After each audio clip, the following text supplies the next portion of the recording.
conversation, especially for small business owners.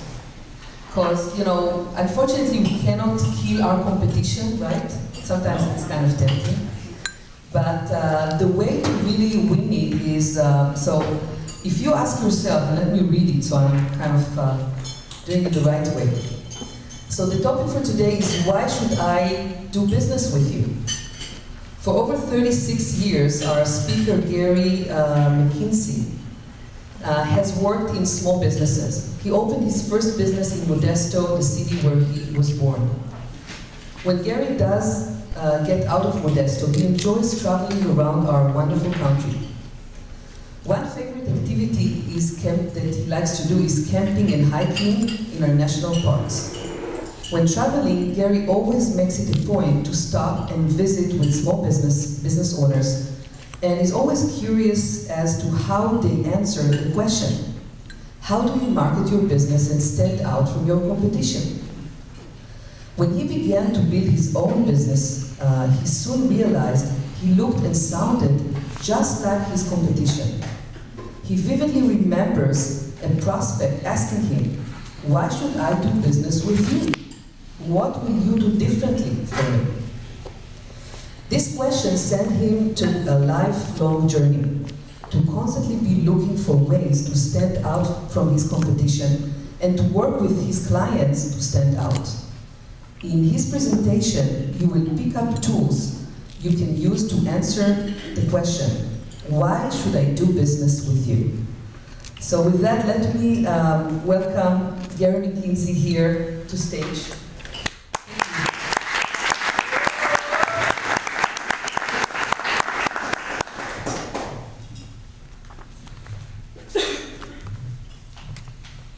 Why? Why should someone do business with you? That is the question. And part of it deals with that first impression. Did you notice just a moment ago as you went around and you were shaking hands with individuals? Did you notice you were making an impression? Were you monitoring how the person shook their hand? Did that say, I feel this person is trustworthy, I feel I'd like to get to know this person better? Or did it say, yeah, I don't know. Handshakes are very important. So I'm delighted to see you starting the program off with a handshake. Now, Kim, can I invite you to join me here just for a moment?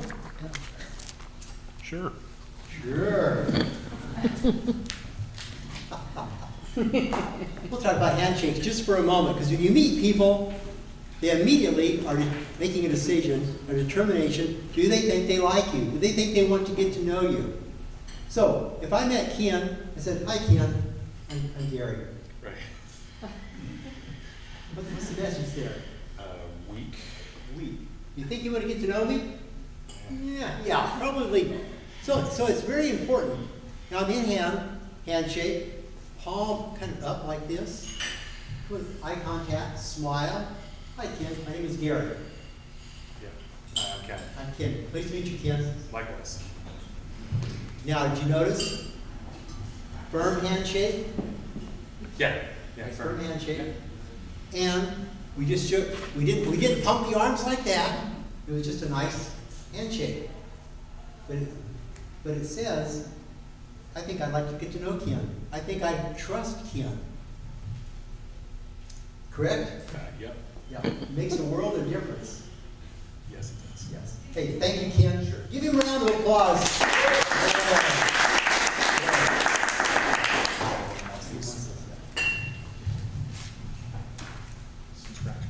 As you're working with individuals, that first question is, why should I want to do business with you? The handshake, smile, eye contact. These are things that you think are pretty intuitive that people should know. Yet I am amazed at how many people don't. They don't pay attention to that first impression. And David, how long does it take to make a first impression? 10 seconds. 10 seconds. And David, you make that first impression when? First time you meet someone. First time you meet someone, in fact, maybe before you've actually met them, maybe that first impression starts when you see them at the other end of the room. And you determining already, do I think I want to get to know this person? Do I think I'm going to like this person? Do I think I'm going to trust this person? It's that body language. Makes a world of difference. These are things that I absolutely did not know. When I first went into business, oh, I was so naive. I was terribly shy. In fact, I probably would have not even come to a group like this. Well, actually, you know, it was very scary. I might have came, but I would be way back in the back of the room, and I sure wouldn't be mixing and mingling. I'd be hoping someone would come up and talk to me, save me from my loneliness. So when I first went in business, we didn't have the internet. In order to market the business, I had to market my business by, well, I didn't do cold calling because I was too shy. I didn't go out to mixers. What I did was I watched the newspaper for fictitious business names. When people started in business, they would publish their fictitious business name. And I would send them a letter telling them kind of how great it would be to do business with me. I didn't get a lot of phone calls. But I do remember one. This person called me. I said, wow, got excited. I went over and met that business owner. Walked in, shook hands. And early in the conversation, looked at me and said, Gary, why should I do business with you? Speechless. I clearly think he thought, I don't think he understood the question. So he looked at me again. Well, Gary, what makes you different from all the others?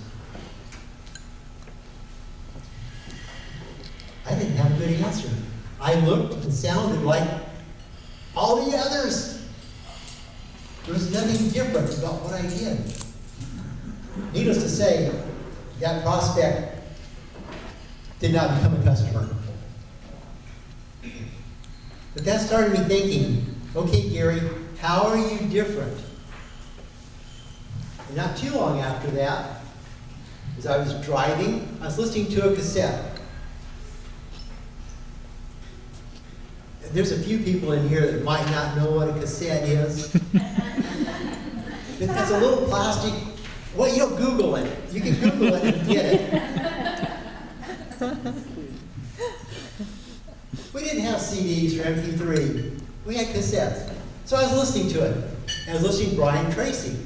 And Brian Tracy said, if you are not in the business of solving other people's problems, you will not be in business very long.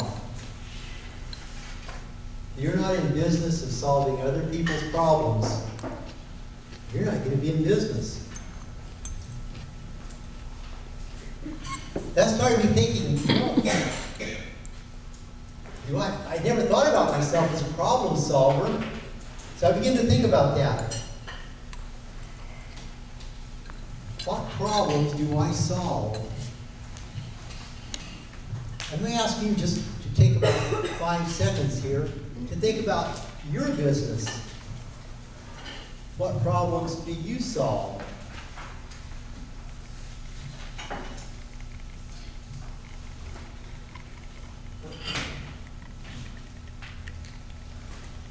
You got that?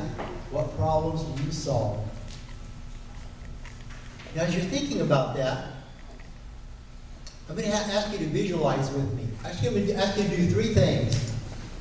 First of all, visualize your very best 3 clients or your very best 3 customers. Can you see those customers? Can you visualize them? The 3 very best.